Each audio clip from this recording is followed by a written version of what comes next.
بعض دفعہ انٹسٹائن میں بریچ آ جاتی ہے، جس وجہ سے پرفوریشن جس کو کہتے ہیں، جس وجہ سے پیٹ پھول جاتا ہے، اور اگر علاج نہ کیا جائے تو باقی پورے جسم میں کمپلیکیشنز ہو سکتی ہیں۔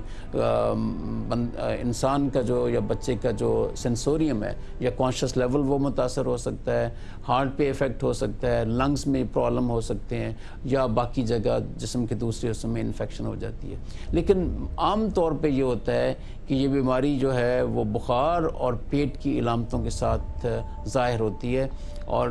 اس کا جیسے ٹائیفائڈ کو ایک کہا جاتا ہے کہ متعدی بخار ہے، ایک میعادی بخار ہے۔ میعادی بخار کا مطلب یہ ہوتا ہے کہ ایک خاص فیزز سے گزرتی ہے یہ ٹائیفائڈ کی بیماری، اور فرسٹ ویک، سیکنڈ ویک اور تھرڈ ویک اور پھر اس کے بعد فورتھ ویک میں ریکوری شروع ہو جاتی ہے، اور یہ اس صورت میں ہے اگر علاج نہ کیا جائے، کیونکہ جیسے پہلے پرانے زمانے میں ہوتا تھا کہ اینٹی بائیوٹکس نہیں ہوتے تھے، تو اس کو میعادی بخار اس وجہ سے کہا جاتا تھا کہ بیماری اپنا کورس لیتی تھی اور پھر جسم کا جو ایک مدافعتی نظام تھا وہ خود اس کو کنٹرول کرتا تھا۔ لیکن اس کے ساتھ ظاہری طور پہ اگر علاج نہ کیا جائے تو ایک تو یہ ہے کہ شرح اموات زیادہ ہوتی ہیں، جیسے پرانے وقتوں میں 15% سے زیادہ لوگ جو اس سے متاثر ہوتے تھے وہ موت کا شکار ہو جاتے تھے، اور اس کے ساتھ پیچیدگیاں بھی زیادہ ہوتی تھیں۔ تو یہ لیکن اگر اس کا علاج کیا جائے تو پھر اس سے شرح اموات اور اس کی پیچیدگیوں میں بہت حد تک کمی آتی ہے۔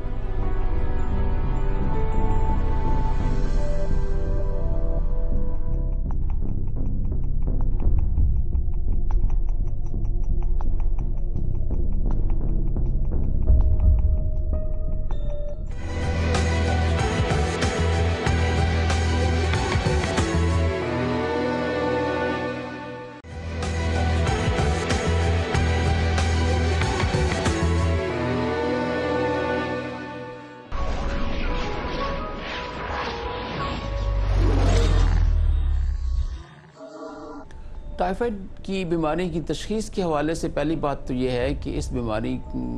کو سسپیکٹ کیا جاتا ہے جب بھی بخار لمبا ہو جاتا ہے اور کوئی ظاہری وجہ نظر نہیں آتی، تو اس میں ٹائیفائڈ ہمیشہ ایک ڈاکٹر کے مائنڈ میں ہوتا ہے۔ اور ایک تو یہ ہے کہ کچھ علامتیں ہیں جو کہ بخار کا پیٹرن، پیٹ کی علامتیں، اور اس کے ساتھ بعض دفعہ جگر اور تلی، لیور اور سپلین وہ انلارج ہو جاتے ہیں۔ تو یہ چند ایک علامتیں ایسی ہیں جن کی وجہ سے جو دیکھنے میں ڈاکٹر اس کو سسپیکٹ کرتا ہے، لیکن اس کی کنفرمیشن جو ہے وہ کچھ لیبارٹری ٹیسٹ سے ہوتی ہے۔ کنفرمیشن کے لیے یہ بات ضروری ہے کہ عام طور پہ یہ کنفرمیشن کے لیے جو گولڈن رول ہے یا ایک فول پروف جو ایویڈنس ہوتی ہے وہ یہ ہوتی ہے کہ ٹائیفائڈ کا جراثیم بلڈ سے ریکور کیا جائے۔ تو اس میں یہ ہوتا ہے کہ بلڈ کلچر کیا جاتا ہے، بلڈ کلچر ٹائیفائڈ کے جراثیم کے لیے، تو لیبارٹری میں وہ ٹائیفائڈ کا جراثیم اس میڈیم پہ گرو کرتا ہے، اور اس سے آئیڈینٹیفیکیشن ہو جاتی ہے کہ جسم میں ٹائیفائڈ کے جراثیم ہے اور ٹائیفائڈ بخار ہے۔ یہ تو ہے ایک گولڈن، اگر ایک آپ کہہ لیں کہ اس کا رول ہے کہ جراثیم اس میں بلڈ میں آنا چاہیے۔ لیکن عام طور پہ پرابلم یہ ہوتا ہے کہ کوئی بھی بخار ہو تو اس میں جیسا کہ عام ہے ٹریڈیشن ہے کہ اینٹی بائیوٹکس شروع کر دیے جاتے ہیں، اور اینٹی بائیوٹکس کچھ تو ڈاکٹر شروع کرتے ہیں، کچھ پیشنٹس اپنے طور پہ ہی شروع کر لیتے ہیں اینٹی بائیوٹکس، اور وہ اینٹی بائیوٹکس جب شروع کر لیتے ہیں تو اس کے ساتھ پھر یہ کم امکان ہوتا ہے کہ ٹائیفائڈ کا جراثیم بلڈ کلچر کرنے پہ بھی نہیں آتا۔ تو وہ اینٹی بائیوٹک جو ہے نا اس لحاظ سے ٹائیفائڈ کی تشخیص میں پرابلم دے سکتے ہیں۔ تو ایک تو یہ بلڈ کلچر ہے جو کہ ضروری ہوتا ہے، اور جو کہ جب سسپیشن ہو کلینیشن کو تو اس میں آپ بلڈ کلچر کرتا ہے۔ لیکن اس کے علاوہ کچھ اور ٹیسٹ ہیں جو کہ سپورٹیو ٹیسٹ ہیں، وہ آپ ان کو حتمی تشخیص کے لیے نہیں کہہ سکتے۔ اس میں جیسے سمپل بلڈ کاؤنٹ ہے جس کو ہم ٹوٹل لیوکوسائٹ کاؤنٹ کہتے ہیں، CBC کہتے ہیں، اس میں عام طور پہ ٹائیفائڈ بخار میں یہ ہوتا ہے کہ ان کی تعداد جو خون کے سفید ذروں کی تعداد ہے وہ یا تو نارمل رہتی ہے عام طور پہ ٹائیفائڈ میں، یا پھر یہ ہوتی ہے کہ ان کی تعداد کم ہو جاتی ہے۔ تو یہ ایک ویسے تو اور بھی انفیکشنز ہیں جس میں ہو سکتی ہے، لیکن ایک بخار کا پیٹرن دیکھ کے، بخار کی ڈیوریشن دیکھ کے اگر یہ ہو تو ایک طرح کا تھوڑا سا سپورٹ مل جاتی ہے ڈاکٹر کو کہ یہ پاسبل ہے۔ باقی جو ٹیسٹ وڈال ٹیسٹ جو کہ زمانہ قدیم سے چلا آ رہا ہے، وڈال ٹیسٹ کی آج کل اتنی اہمیت نہیں ہے، کیونکہ اس کی کچھ وجوہات ہیں۔ ایک تو یہ ہے کہ بعض دفعہ یہ باڈی میں جو ایک اینٹی باڈی ٹیٹر ہوتا ہے یا مقدار ہوتی ہے وہ جسم میں نہیں بن پاتی، جس وجہ سے یہ فالس نیگیٹو ہو سکتا ہے۔ یا پھر یہ ہے کہ جیسا کہ پاکستان ایک ڈیولپنگ کنٹری ہے جس میں ٹائیفائڈ ہمیشہ ہوتا ہے، اینڈیمک ہے، تو اس وجہ سے نارمل لوگوں میں بھی بعض دفعہ یہ اینٹی باڈیز ہوتی ہیں اور اس کو مس انٹرپریٹ کیا جا سکتا ہے کہ ٹائیفائڈ بخار ہے۔ تو اس وجہ سے اس کی اہمیت اب وڈال کی نہیں رہی اور عام طور پہ یہ نہیں کیا جاتا ٹائیفائڈ کی تشخیص کے لیے۔ اس کے بعد کچھ ٹیسٹ ہیں جس کو ہم ٹائفی ڈاٹ کہتے ہیں۔ ٹائفی ڈاٹ کسی حد تک جو ہے اس کی سینسٹیویٹی یا ٹائیفائڈ ڈیٹیکٹ کرنے کی صلاحیت زیادہ ہے، اور وہ پازیٹیو ہو جائے تو اس میں کم فالس پازیٹیو کے چانسز ہوتے ہیں۔ تو ٹائفی ڈاٹ اگر پازیٹیو ہو، خاص طور پہ جس کو ہم IgM کہتے ہیں، تو وہ ایک طرح کی تشخیص میں معاون ثابت ہوتا ہے۔ اس کے بعد اگر پیشنٹ جو ہے وہ دوسرے تیسرے ہفتے میں چلا جائے تو اس میں پخانے سے بھی ٹائیفائڈ کے جراثیم وہ یا یورین سے ٹائیفائڈ کے جراثیم کلچر کیے جا سکتے ہیں، اور اس طرح کا وہ تشخیص میں فائدہ مند ہو سکتا ہے۔ بعض ریسرچ جو لیبس ہوتی ہیں یا ریسرچ پرپزز کے لیے ٹائیفائڈ کی تشخیص بون میرو کلچر سے بھی، بون میرو سے ہڈیوں کا گدا نکالا جاتا ہے، اس کو کلچر کیا جاتا ہے، اور یہ ایک ایسا ٹیسٹ ہے جو کہ اینٹی بائیوٹکس دینے کے باوجود پازیٹیو آ جاتا ہے۔ تو یہ لیکن یہ چند چیزیں جو ہیں، وہ چند ٹیسٹ جو ہیں، وہ الٹیمیٹلی ٹائیفائڈ کی تشخیص کو in the presence of background جو اس کا کلینکل اسیسمنٹ ہوتی ہے فزیشین کی، اس کے مطابق ٹائیفائڈ کی تشخیص ہو جاتی ہے۔ اب یہ ہے کہ ٹائیفائڈ کی تشخیص کے بعد یہ ضروری ہے کہ یا ٹائیفائڈ کی سسپیشن میں بھی، یا جب ٹائیفائڈ کا سسپیشن ہوتا ہے تو اس میں یہ ضروری ہے کہ علاج جو ہے وہ بر وقت شروع کیا جا سکے۔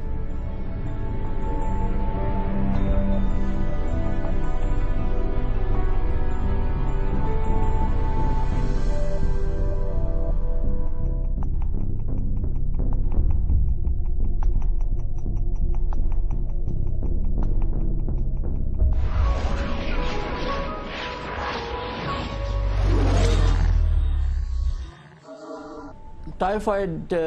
ایک قابل علاج مرض ہے، اور اس میں